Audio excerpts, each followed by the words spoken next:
All right, so this is a Yamaha 9.9 outboard with the enrichment solenoid right here. We've had problems with it starting cold.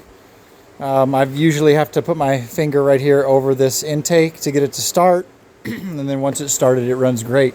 So what we did was we took a little piece of metal and we bent it with a flat washer. I'll give you a better profile.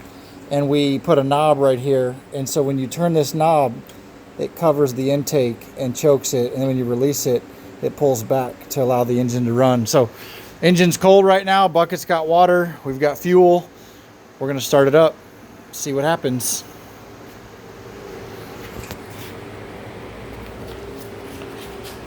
Here we go.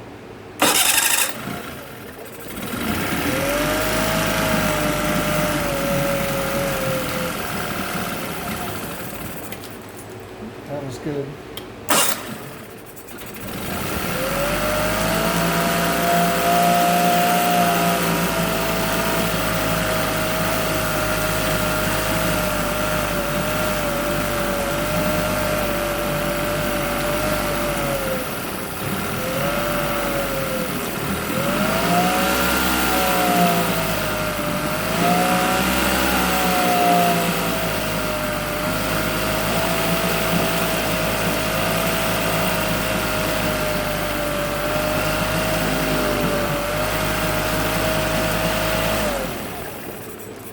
That was pretty good.